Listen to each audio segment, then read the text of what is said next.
Hallelujah. मैं चाहता हूँ आज के वचन को ध्यान से सुने और प्रभु आज अपने लोगों से बात करना चाहता है और स्पेशली इस दौरान के लिए।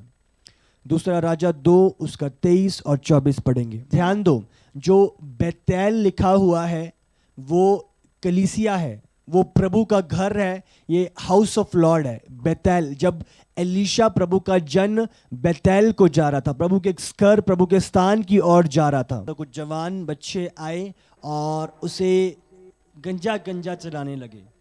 अब समझ रहे हो? और बाइबल में लिखा है उसके बाद 2 बियर्स, 2 भालू आए, 2 रिचनियां आई और 42 जवान थे जिनको खा गई और जिनको जो खत्म हो चुके थे। अब समझ रहे हो? तो मैं बात कर रहा था और एक यूएस के एक वेट थे और एक फॉरेस्ट ऑफिसर थे और उनकी जो ड्यूटी थी, उनको एक प्रोजेक्ट मिला जिसमें वो एक नाम है जिसका है अलास्का सेंटर, और वो जगह है साउथ अलास्का जहाँ पे उस व्यक्ति को भेजा गया। और वो ऐसा स्थान है जो भालुओं से भरा हुआ है और बहुत सारे भालू हैं। तो उसको भेजा गया कि वो जाके उस जगह को स्टडी करे, जितने भी भालू हैं उनको चेक करे। तो वो एक टीम के साथ उस जगह पे भेजा गया और उसके बाद उस व्यक्ति ने एक बुक भी लिखी भालुओं के ऊपर और सारी स्टडी के ऊपर जो उसने उस समय उस जगह पे रहते हुए करी। और उसने जाना और उसने देखा और एक समय पे वो अपना एक इंसिडेंट बताता है किस रीति से एक समय पे जब वो सारे इकट्ठा थे और क्योंकि वो भालुओं से भरा हुआ एक एरिया था, तो जब वो एक जगह पे थे तो उस जगह पे जब वो अपने कैंप को लगाया हुआ था तो सडनली एक जगह से उसने बताया कि एक भालू उनकी तरफ आया शिकार करने के लिए। और उसी दौरान एक व्यक्ति ने, उनके पास बुलेट राइफल्स थे जो उनके पास उन्होंने रखे हुए थे, तो उस व्यक्ति ने 9 बुलेट्स उस भालू के अंदर मारे और उसके बावजूद वो रुका नहीं। और उसके बावजूद उन्होंने उनकी तरफ आक्रमण करने का प्रयत्न किया और कोई पहाड़ पे भाग गया और कोई नदी में कूद गया और उसके बाद लोगों को सेव करा गया। बट 9 बुलेट्स के बाद भी उसने बताया कि वो भालू उस जगह पे रुका नहीं है। अगर देखा जाए जो भालू की जो हार्ट बीट है वो 14 से 16 बारी वो 1 मिनट में बीट करता है। अगर आप एक नॉर्मल ह्यूमन बीइंग को देखो तो हम देखते हैं 72 बारी 1 मिनट में एक व्यक्ति का हृदय पंप करता है, और भालू का आप देखो 14 से 16 के बीच में 1 मिनट में। तो मतलब अगर उसको इतने बुलेट लगे हैं, हाँ, तो उसकी हार्ट बीट इतनी स्लो है तो वो इतनी जल्दी नहीं मरता। उसके बाद इतना समय है कि वो आप तक पहुंच सकता है और आपको मार सकता है। तो मतलब उसने उसके नेचर को, उसके बॉडी को और उसके स्वभाव को स्टडी किया उस दौरान। और एक और इंस्टेंस वो बताता है, और अगर ये भालू और ये उसने बताया वो 1600 से ज़्यादा भालू थे उस आइलैंड पे, उस जगह पे, उस कोस्ट पे जिसके बीच में वो रहा उस दौरान। और अगर आप देखो उसने, अगर एक छोटा भालू अगर हम उसका वेट लगाएं जो छोटा है तो अराउंड वो 400 किलो के करीब होता है। और अगर वही बड़ा भालू की हम बात करें तो वो ऑलमोस्ट 500 से लेके 600 किलो के बीच में उस भालू का वेट होता है। तो उसने एक और इंस्टेंस अपना बताया जिस दौरान कि कैसे जब वो अपने कैंप में थे और अपने काम को कर रहे थे, स्टडी कर रहे थे, उस दौरान एक और भालू के साथ उनका सामना हुआ और किस रीति से एक उसकी सिर्फ पंजा और उसकी आंखें दिखाई दे रही थी और वो ज़्यादा दूर नहीं था। और क्या किया उसने, आया और एक व्यक्ति जो उनके टीम का था उसकी तरफ उसने आक्रमण किया, उसकी तरफ वो भागा और उस व्यक्ति ने अपनी राइफल से एक बुलेट निकाल के मारा और ज़्यादा मारने से पहले ही वो उस तक पहुंच गया और उसको ख़त्म कर दिया था। तो जो लीडर था जिसकी मैं बात कर रहा हूँ, उस जगह से वो चले गए उस इंसिडेंट के बाद, और उस व्यक्ति ने दोबारा निर्णय लिया कि जिस भालू ने उसके दोस्त को मारा या उसके टीममेट को मारा, वो 1 साल के बाद उसने निर्णय लिया कि मैं जाऊंगा उसे ढूंढूंगा ताकि बाकी लोगों को बचा सकूं। उसके बाद जो वो गया, उसने उस जगह उस भालू को ढूंढा और उसको ख़त्म किया। वो दूर से उसने जाना और चेक किया और उसे ख़त्म किया। बट मैं आपको ये सारी चीज़ें आपको मैं क्यों बता रहा हूँ, कि मैं इसीलिए बता रहा हूँ आपको कि उसकी जो स्टडी थी उससे उसने एक बात कैलकुलेट करी, उस स्टडी से उसने एक बात वर्णन करी उस बुक के अंदर। उसने कहा ये नहीं है कि सारे भालू उस भालू की तरह हैं जो हमेशा इन मनुष्य की तरफ शिकार करने के लिए आते हैं। कहते हैं कि 25 में से एक ऐसा भालू है जो इस तरीके से एक्ट करता है, जो बिल्कुल डरता नहीं है और जो मनुष्य की तरफ उसको मारने के लिए चल पड़ता है।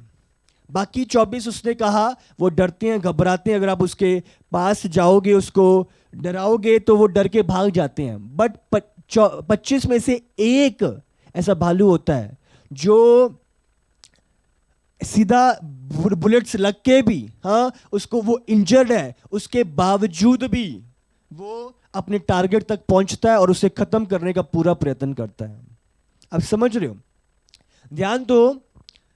ऐसे ही आज मैं आपसे क्या बात करना चाहता हूं, हमारी लाइफ में हम बहुत सारे फेजेस के थ्रू निकलते हैं। हाँ, हम बचपन से लेके हम बड़े होते हैं, स्कूल में हमारा एडमिशन होता है, हम टीनेजर्स बनते हैं, उसके बाद यंगहुड में, एडल्टहुड में आते हैं, मैरिज, उसके बाद अलग अलग चीज़ें। तो लाइफ में बहुत बड़ा प्रोसेस है जिसके थ्रू हम निकलते हैं, और इस दौरान बहुत सारी चीज़ें हैं जिनका हम सामना करते हैं। बहुत सारे लोग हैं जिनसे हम मिलते हैं, व्यवहार करते हैं, उनकी सुनते हैं, उनसे बात करते हैं, और हमारी जो लाइफ है बहुत सारी चीज़ों से भरी हुई है, और जो हर समय हर लाइफ पे अलग अलग रीति से हमारे पास पेश होती हैं। तो इस दौरान हम समझते हैं, बहुत सारे लोग, हम बहुत चीज़ों से मिलते हैं, हम वचन को सुनते हैं, बट वचन के बावजूद कुछ ऐसे कामों में अपना समय व्यतीत करते हैं जो वचन की ओर से नहीं है। और बात यहाँ पे है कि जब हम उन चीज़ों में पढ़ते हैं तो हम कंफर्टेबल होने लगते हैं। हमें लगता है कि इस चीज़ ने मुझे इफेक्ट नहीं करा, शायद ये चीज़ मुझे इफेक्ट करेगी नहीं। आप समझ रहे हो? वो पहले भालू से मिलते हैं और पहला डर के भाग जाता है और लगता है कि वो उसने मुझे कुछ नहीं किया और मैंने उस पर जीत हासिल कर लिया, और उन्हें लगता है कि ये चीज़ ऐसी चलती जाएगी, और वो भूल जाते हैं कि एक भालू है जो ये चीज़ें टॉलरेट नहीं करेगा और वो अटैक करेगा हर एक चीज़ के बावजूद। तो इसी रीति से एक व्यक्ति जब पाप में उलझता है तो सडन रिएक्शन ना होने के कारण उसे लगता है कि वो कंफर्टेबल है, चीज़ें कुछ नहीं हो रही, मैं इंजॉय कर रहा हूँ, मेरी लाइफ में कुछ फर्क नहीं आया, हाँ, मैं संगति में नहीं जा रहा, कुछ फर्क नहीं पड़ रहा, मैं प्रभु की प्रेजेंस में नहीं हूं, कुछ फर्क नहीं पड़ रहा। अब समझ रहे हो? वो उस जगह पे कंफर्टेबल हो जाता है और उसे लगता है कि ये चीज़ें ऐसी रहने वाली हैं, और वो भूल जाता है कि एक 25th बियर है जिसका सामना उसे करना होगा। अब समझ रहे हो? और वो भालू कोई फुटबॉल की नंबर शर्ट पहन के नहीं रखते, हाँ, जिससे आपको पता चल जाए हाँ कि ये 25th वाला है, हाँ, इससे बच। अब समझ रहे हो? आपको अलर्ट रहना है। वो जगह जो हमें कंफर्टेबल लग रही है वो एक गड्ढा है, आपको नहीं पता कब आप उसमें गिरोगे, और वापस आने के लिए आपको बहुत चैलेंजिंग होगा।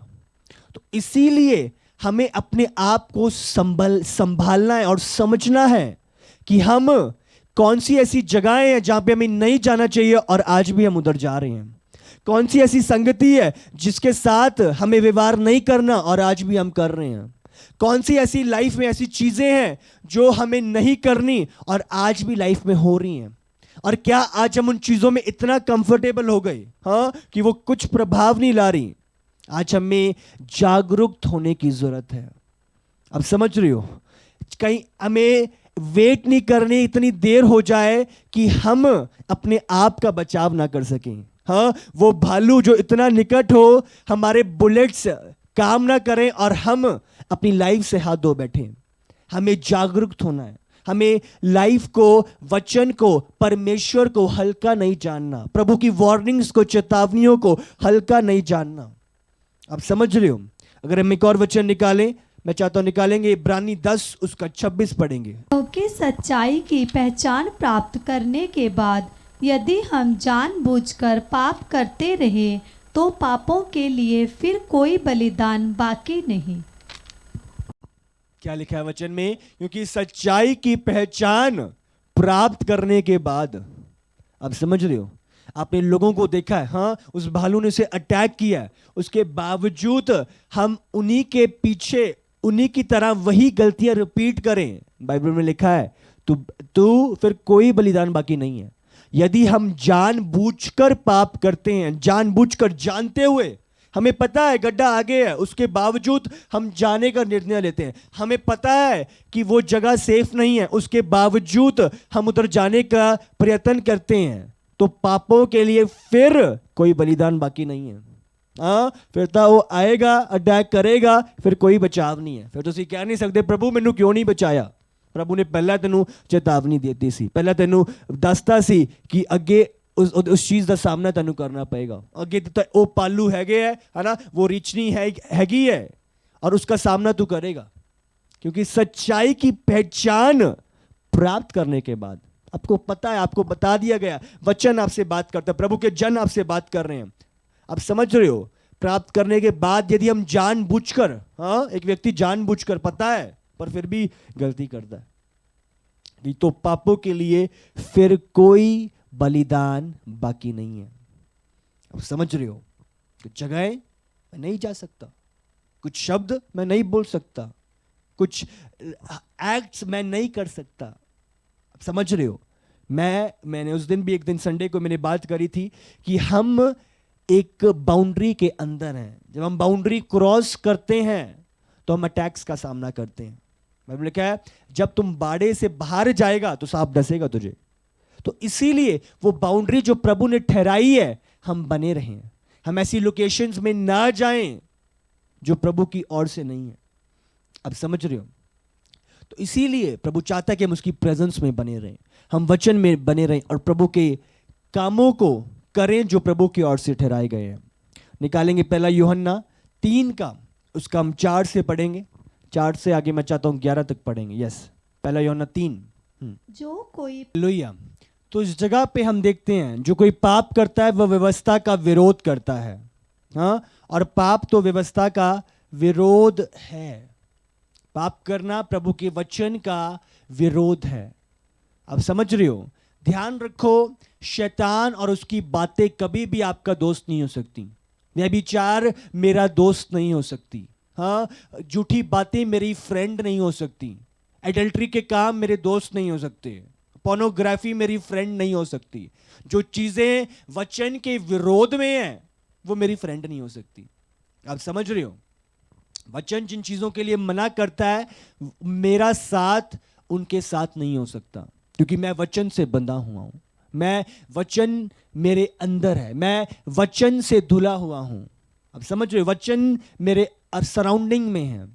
तो बाइबल कहती है आगे, जब हम पढ़ते हैं, तुम जानते हो कि इसीलिए वो प्रकट हुआ कि पापों को हर ले जाए और उसके स्वभाव में पाप नहीं है।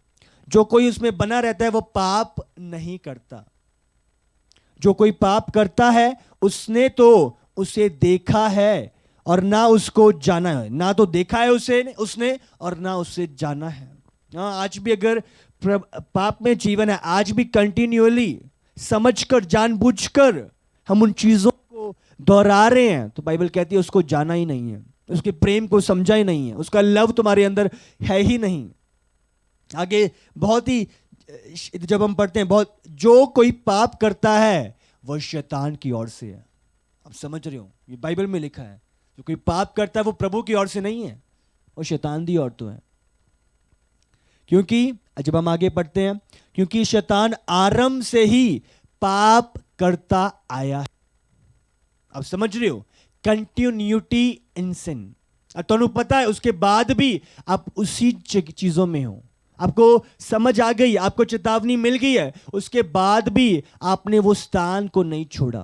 बाइबल कहती है शैतान भी आरंभ से पाप करता आया है। हाँ, वो लोग जो चीजों को त्यागते नहीं है और उन्हीं में लगे रहते हैं, बाइबल कहती है वो प्रभु की ओर से नहीं है, वो शैतान की ओर से है। आज हमें देखना है और समझना है कि हम किसकी ओर से हैं, हम किसके हैं, कौन है हमारा पिता। क्योंकि बाइबल कहती है अगर पाप में ही जीवन जी रहे हो तो प्रभु की ओर से तो नहीं हो। तो आपको डिसाइड करना है मैं किसकी ओर से हूं। परमेश्वर का पुत्र, बाइबल कहती है, इसीलिए प्रकट हुआ कि शैतान के कामों को नाश करे। आप समझ रहे हो, शैतान के कामों को नाश करने के लिए प्रभु प्रकट हुआ है। जिन चीजों को नाश करने के लिए प्रभु प्रकट हुआ है वो मेरे फ्रेंड नहीं हो सकते, वो उनके साथ मेरा रिलेशन नहीं हो सकता, उन चीजों को मैं कर नहीं सकता जिनको नाश करने के लिए प्रभु पैदा हुआ। अब हमें ध्यान देना है। और बाइबल कहती है जो कोई प्रभु से जन्मा है वो पाप नहीं करता, क्योंकि उसका बीज उसमें बना रहता है। उसका बीज, प्रभु का बीज उसमें बना रहता है, और वो काम नहीं करता जो प्रभु की ओर से नहीं है। और हम आगे बढ़ते हैं, वो पाप कर ही नहीं सकता क्योंकि परमेश्वर से जन्मा है। वो उस स्थान में रह ही नहीं सकता क्योंकि वो प्रभु की ओर से जन्मा हुआ है। वो कामों को, उन शैतानी कामों को कर ही नहीं सकता क्योंकि वो प्रभु से जन्मा है। आज हम किससे जन्मे हैं? आज कौन है हमारा पिता? आज हम किसकी ओर है? कौन हमारी ओर है? किसकी ओर से हम अपने जीवन को जी रहे? आज हमें समझना है। समझ रहे भाई, ये देह हमारी नहीं है। बाइबल में लिखा है ये मोल खरीदी गई। हम पवित्र आत्मा के मंदिर हैं, इसमें अब पाप नहीं ठहर सकता। हम मोल लेके खरीदे गए। बाइबल में लिखा है तुम्हारी देह पवित्र आत्मा का मंदिर है। हालेलुया।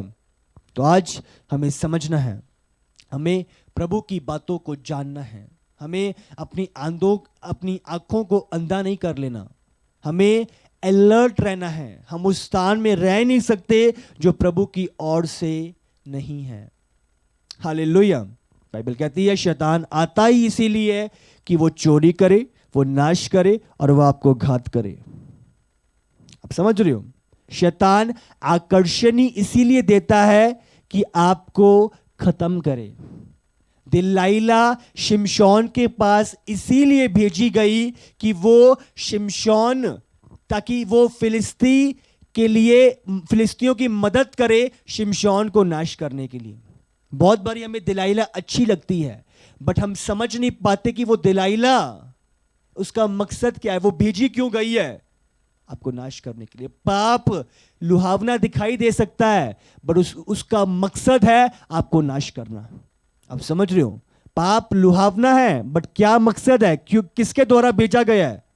आपको नाश करने के लिए। जैसे फिलिस्तियों ने दिलाइला को भेजा, ऐसे ही शैतान भी पाप को भेजता है हमारे जीवन में। किसके लिए? हमें नाश करने के लिए, हमारे स्ट्रेंथ पे अटैक करने के लिए, हमें गिराने के लिए, ताकि हमें वो आत्मिक रीति से अंधा कर दे और उसके बाद हमें नाश कर दे। आप समझ रहे हो, पहले क्या किया दिलाइला ने? उसे अंधा किया। ऐसे शैतान जब हमारी लाइफ में एंटर करता है पाप को लेके, वो हमें आत्मिक अंधा करता है ताकि हम अपने देखने की शक्ति भूल जाएं। हम भूल जाएं कि क्या सही है और क्या गलत है। हम भूल जाएं कि शैतान हमें गड्ढे में घेर रहा है या कहां लेके जा रहा है। हम देख ना पाए। Spiritual blindness. हाँ, हमें सही लोगों की आवाज ही नहीं सुनाई देती, हम घिर जाते हैं। ब्लाइंडनेस, आत्मिक ब्लाइंडनेस। और कल आपने समझा था और सुना था स्पिरिचुअल ब्लाइंडनेस को लेके। अब समझ रहे हो, सैमसन शक्तिशाली था, पावरफुल था, उसके पास सब कुछ था, वो अनॉइंटेड था, प्रभु का चुना हुआ था, बट गलती के कारण, हाँ, दलाइला, आप समझ रहे हो, स्पिरिचुअली ब्लाइंड हो गया। दिलाइला ने, आप अगर हमने कल भी सुना था, उसको बहुत बारी अप्रोच किया और वो समय समय पे गलत चीज़ों को बोल देता था, है ना, कि मेरी शक्ति इसमें है, मेरी शक्ति इसमें है। और जब फिलिस्तियों को पता चलता था, वो उन चीज़ों को नाश कर देते थे। शिमशोन देख रहा है कि मैंने इसको बताया और वो चीज़ नाश हो गई, मैंने ये बताया वो चीज़ खत्म हो गई। उसके बावजूद वो समझ नहीं पाया कि दिलाइला एक एजेंट है जो भेजी गई है। इसी तरीके से हम बहुत बारी पाप में इतना गुम जाते हैं, इतना लतपत हो जाते हैं कि हम समझ नहीं पाते। हाँ, प्रभु वार्निंग्स दे रहा है, हाँ, कि ये चीज डिस्ट्रॉय होगी, ये चीज डिस्ट्रॉय होगी, उसके बावजूद हम उसको छोड़ते नहीं हैं। हाँ, हम दिलाइला की गोद में सोना छोड़ते नहीं हैं, हम पाप को अपनी लाइफ से निकालते नहीं हैं। आज हमें समझना है, हमें जल्दी जागरूक होना है। उस पाप में बने रहना, वो 25वां बियर हमें खत्म कर देगा, और हम कोई सेल्फ डिफेंस भी हमें कोई बचा नहीं पाएगा। अब समझ रहे हो, वो 9 बुलेट खा के भी उसने छोड़ा नहीं। इसीलिए हमें जागरूक होना है, ध्यान देना है, अलर्ट करना है अपने आप को।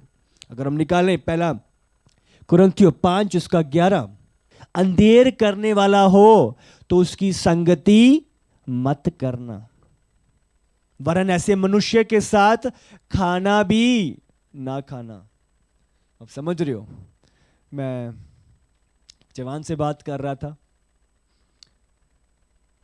तो मुझसे बात कर रहा था अपनी लाइफ के विषय में। वो बात कर रहा था कि किस रीति से एक औरत थी जिसके साथ वो बातें करता था, या जिसके साथ एक रिलेशनशिप था, और वो बात कर रहा था कि ऐसा कुछ नहीं है कि मेरा कुछ गलत इंटेंट है या गलत चीज़ है, बट सिर्फ मैं उससे बात कर रहा हूँ, मैं सिर्फ उसकी बातों को सुनता हूँ या बातें बताता हूँ।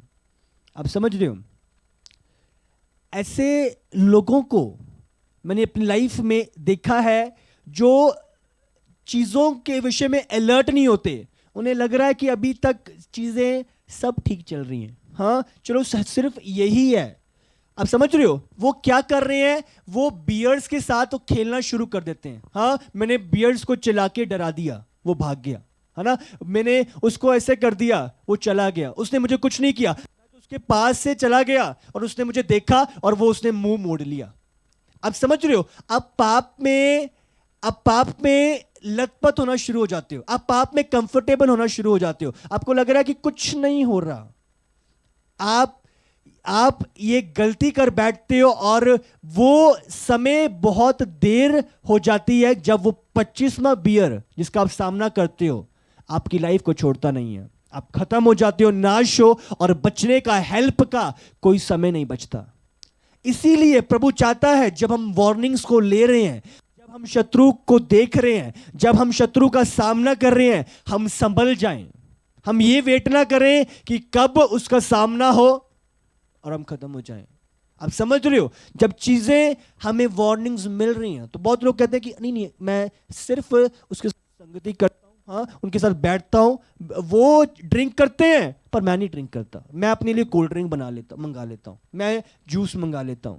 अब समझ रहे हो, आप अपने आप को उस एरिया में ढकेल रहे हो, आपको लग रहा है कि 2 दिन 4 दिन 5 दिन अभी कुछ नहीं हो रहा। अब समझ रहे हो, वो पर 5 दिन 5 नहीं रहने वाले, हाँ वो 5 बियर का सामना तो कर लिया, बट आपको नहीं पता छठा कौन सा आ रहा है, आपको नहीं पता 8वां बियर कौन सा है। वो इतनी, और मैंने देखा है बहुत लोगों की लाइफ में इतनी देर हो जाती है कि वो अपने आप का बचाव नहीं कर पाते, और ऐसी हालात हो जाती है कि वो दोबारा उठ भी नहीं पाते। तो इसीलिए आप में इतना कंफर्टेबल नहीं होना, कुछ नहीं हो रहा, सब ठीक चल रहे हैं। बहुत लोग संगति में नहीं आते, उनको लग रहा है चलो बच्चे भी ठीक चल रहे हैं, फैमिली भी ठीक चल रही है, बिजनेस भी ठीक चल रहे हैं। अब समझो, उनको वो कंफर्टेबल हो जाते हैं चीज़ों में, और समय बहुत आगे निकल जाता है जब वो 25वें बियर का सामना करते हैं और सब खत्म होता है। अब समझ रहे हो, हम प्रभु को और उसके वचन को हल्का नहीं जान सकते, हम अपने कंफर्ट में रह के ट्रुथ को डिनाई नहीं कर सकते। अब समझ रहे, मेरी लाइन गहरी बात है, मैं दोबारा बोलूंगा, मैंने कहा आप अपने कंफर्ट में रह के सत्य का इनकार नहीं कर सकते। हाँ, उसने कुछ नहीं किया तो सब ऐसा ही है, हाँ उसने मेरे साथ कुछ नहीं किया तो शायद ऐसा ही चलेगा, ऐसा नहीं चलेगा। अब समझ रहे हो, एक समय आएगा आप रियल, जो बंदा रियल बियर है उसका सामना करोगे और आपके पास कुछ नहीं होएगा, आपके कोई बुलेट काम नहीं करेगा, आपकी कोई राइफल काम नहीं करेगी, और सब कुछ खत्म। अलर्ट हो जाओ, प्रभु जो वार्निंग्स दे रहा है, अलर्ट हो जाओ। सही संगति, बाइबल के बुरी संगति अच्छे चरित्र को भी बिगाड़ देती है। आज मैं किससे बातें कर रहा हूं, किसकी बातें सुन रहा हूं, अब समझ रहे हो?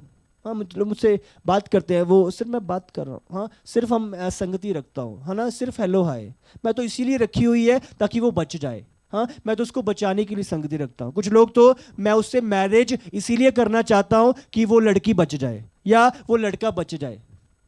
आपको इतनी 4 बिलियन लोग दुनिया है, हाँ अभी तक सुसमाचार पहुंचाना है, आप समझ रहे हो? आप कॉम्प्रोमाइज नहीं कर सकते अपनी लाइफ के साथ, आप खिलवाड़ नहीं कर सकते अपनी मंजिल के साथ। आपको ध्यान रखना है, अपने आप को प्रोटेक्ट रखना है, अपनी सैल्वेशन को बनाए रखना है। हालेलुया। अपने खिलवाड़ नहीं करना, मजाक नहीं करना, बल्कि सही संगति। हाँ, कोई व्यक्ति आपको ढकेल रहा है पाप की तरफ, उसे कट करो। कोई व्यक्ति आपको प्रभु से दूर कर रहा है, अपनी लाइफ में चेक करो कौन से ऐसे नंबर्स हैं जो आपकी लाइफ में, आपकी लिस्ट में नहीं होने चाहिए। अलर्ट रहो, मैं किसके साथ अपना समय व्यतीत कर रहा हूं। प्रभु ने क्लियरली वचन में लिखा है, 1 कुरिन्थियों 6 उसका 9 अगर हम पढ़ेंगे। हालेलुया। तो लिस्ट है सारी, हाँ अगर दोबारा वचन को लगाओ स्क्रीन पे, तो बाइबल कहती है ये सारे लोग हाँ स्वर्ग के वारिस नहीं होने वाले। हाँ ये पियक्कड़, ये परस्त्रीगामी, मूर्ति पूजक, वैश्यगामी, बाइबल का धोखा ना खाओ। आप समझ रहे हो? बाइबल जब बोल रही है धोखा ना खाओ, इसका मतलब बहुत सारे लोग धोखा खाएंगे। धोखा ना खाओ, लेट नोबडी डिसीव यू ना। इसका मतलब हम जो हमारी मेंटालिटी हो चुकी है, हम उस मेंटालिटी में धोखा ना खाएं। हाँ बहुत लोग, ये भालू ने कुछ नहीं किया, ये ऐसे ही निकल गया, हाँ शायद अगला भी ऐसे ही होएगा। हाँ चलो उसने मेरी तरफ देखा, हल्का सा आने की कोशिश करी, बट वो दूर से भाग गया, ओ चलो कुछ नहीं होएगा आगे। आप ऐसी वेट में उस 25 में बियर का सामना करते हो जब बहुत देर हो जाती है, जब कुछ काम नहीं आता, और हर एक चीज से शिमशोन ने अपनी मंजिल खोई, अपनी अनॉइंटिंग को खोया, अपनी पावर को खोया, अपनी इज्जत को खोया, सब कुछ खो दिया एक गलती के कारण। आप समझ रहे हो? जब वो बियर भालू अटैक करता है, आपका सब कुछ छीना जाता है, सब कुछ खत्म। इसीलिए अलर्ट हो जाओ, धोखा ना खाओ। हाँ सब कुछ कंफर्टेबल चल रहा है, कुछ नहीं हो रहा, चलो ऐसे ही रहते हैं। हाँ आज बिल्कुल कोई तैयारी नहीं करनी, आज कोई संगति में नहीं जाना, आज कोई प्रभु के वचन को पूरा नहीं करना, कोई वचन पे ध्यान नहीं देना, कोई चेतावनियों को सुनना नहीं है। ओ चलो इनका काम में ये बोलना है, बोली जान दो, अब पता अपनी देखनी है। अब समझ नहीं रहे ऐसे लोगों का, मैं बोल रहा हूँ, आपको पता नहीं है क्या हाल होने वाला है। जो प्रभु के दासों की, प्रभु के भविष्यवक्ताओं की बात को हल्का जानते हैं, आपको पता नहीं है क्या क्या। और मैंने देखा अपनी लाइफ में प्रैक्टिकल, बहुत ऐसा गिरना कि उठना बहुत मुश्किल हो जाता है। आप समझ रहे हो? जब वार्निंग्स मिल रही हैं उसको हल्का ना जानो, धोखा ना खाओ। हमें अपनी लाइफ की जो परिस्थिति है, अभी कंडीशन जो दिख रहा है, इसमें धोखा ना खाओ। माँ अभी सब कंफर्टेबल लग रहा है ना, संगति में नहीं जा रहे, है ना, वचन नहीं पढ़ रहे, प्रार्थना नहीं है, तो चलो ठीक है, वो ठीक रहने नहीं वाला। आप समझ रहे हो? हमें अलर्ट रहना है। प्रेरितों के काम 17 उसका 30 पढ़ेंगे। यस, प्रेरितों के काम 17 उसका 30। इसलिए परमेश्वर ने अज्ञानता के समयों पर ध्यान नहीं दिया, पर अब हर जगह सब मनुष्यों को मन फिराने की आज्ञा देता है। आप समझ रहे हो? प्रभु ने जब अज्ञानता के समय थे उस पर ध्यान नहीं दिया, जानते नहीं थे, कोई बात नहीं है, प्रभु ने कुछ नहीं कहा। बट प्रभु कह रहा है अब ऐसा समय है कि वो हर जगह सब मनुष्य को मन फिराने की आज्ञा देता है। प्रभु वार्निंग दे रहा है, प्रभु चेतावनी दे रहा है, प्रभु बोल रहा है कि पश्चाताप करो, उस जगह से बाहर निकल आओ, उस पाप की वो कंटिन्यूअल प्रोसेस से निकल आओ, अपने आप को उस गड्ढे से निकाल लो, पश्चाताप करो। प्रभु मौका देता है, क्योंकि अगर यीशु का आगमन हो गया और आप उन्हीं चीजों में पाए गए तो आप कोई नहीं बचा सकता। आप समझ रहे हो? एक बारी नरक चले गए तो अनंत काल का है। अपनी अनंत काल से मैं चाहता हूं खिलवाड़ ना करें, अनंत काल से अपनी लाइफ को मजाक में ना लें। आप समझ रहे हो? हर जगह प्रभु कह रहा है, अज्ञानता के समय पे ध्यान नहीं दिया, पर अब आज्ञा देता है कि मन फिराने की आज्ञा देता है। मन फिराओ, स्वर्ग का राज्य निकट है। आप समझ रहे हो? प्रभु चाहता है हम अपने मन को फिराएं, अपने आप को संभालें, अपने आप को सही ट्रैक में लेके आए, अपने आप को प्रभु की विल में लेके आए। जब एक व्यक्ति पाप में पड़ जाता है और वो उसी जगह पे रहना शुरू कर देता है, वो 3 चीजों को खोता है। सबसे पहले वो डर को खोता है। डर कौन सा? पवित्र डर, परमेश्वर का भय। हाँ, वो कंफर्टेबल है ना, वो चीजें अब कुछ नहीं हो रहा तो वो उसकी लाइफ में डर नहीं रहता। हाँ, पाप का डर, पाप का जो रिजल्ट है उसका डर खो देता है। हाँ, ये भालू भी नहीं कुछ किया, आप समझ रहे हो? भालुओं का डर खो देना मतलब पाप के रिजल्ट का डर खो देना। आप समझ रहे हो? उस 25वें बियर का डर खो देना। पाप का रिजल्ट क्या है? कुछ नहीं है, चलो अभी भी मैं हाँ अभी भी एडल्ट्री में लाइफ है, चलो कुछ नहीं हो रहा, सब कंफर्टेबल तो है, क्या प्रॉब्लम आई है? हाँ, सब ठीक चल रहा है, सब वैसे ही चल रहा है। अब समझ रहे हो? पवित्र भय खो देना, परमेश्वर का कोई डर नहीं है। हाँ, प्रभु को के साथ वचन का कोई लेना देना नहीं है। आप पवित्र डर खो देते हो और आप उस पाप के रिजल्ट का डर खो देते हो। बहुत लोग, चलो देखी जाएगी बात, जो तो भी आएगा, अभी तो ठीक हूं, अभी तो मैं कंफर्टेबल हूं। आप समझ रहे हो? पवित्र भय खो देना। दूसरा, हाँ, सुनने की क्षमता खो देना। आपको संगति में आना पसंद नहीं करता होता। हाँ, जहां पे प्रचार वचन किया जा रहा है, सही वचन, सत्य का वचन, आपका मन नहीं लगता। आपको वो जगहें, वो वचन या वो चर्च पसंद आती है जहां पे सिर्फ हाँ आप ब्लेसिंग ले लो, हाँ अच्छाई ले लो। आप समझ रहे हो? आप स्टीक वचन को आप ले नहीं पाते, आपको सुनने में कड़वा लगता है, तो आपको आप बंद कर देते हो, आप चर्च में नहीं आते। आप समझ रहे हो? आपके कान, आप सही चीजों को सुनना बंद कर देते हो। सही चीजें सुनना आपकी लाइफ से चली जाती हैं और आपको सही मार्गदर्शन से आप हटना शुरू कर देते हो। तीसरा, हम आंसुओं को खो देते हैं। हाँ, रियल पश्चाताप के जो आंसू हैं हम उनको खो देते हैं, है ना। हम अपने आप के गिल्ट को अनुभव ही नहीं कर पाते, पता ही नहीं रहता कि मैं गलत हूं। हाँ, और और हमें लग रहा है सारी चीजें इजी हैं, ठीक चल रही हैं। आप समझ रहे हो? आप रियल पश्चाताप को खो देते हो, अपनी आंसुओं को खो देते हो। आप अपने मन को फिराने के बजाय आप उसी में और बढ़ के उस पाप में प्रयास करते हो। 3 चीजें, हाँ, डर खोता है व्यक्ति, सुनने की क्षमता खोता है और अपने आंसुओं को बहाने की बात को खोता है। समझ रहे हो? कोई रिपेंटेंस नहीं है। हाँ, उसी में कंफर्टेबल हूँ। वार्निंग्स को हल्का लेना। प्रभु चाहता है अभी भी हमें, हमारे पास समय है, हम चेतावनियों को हल्का ना जाने,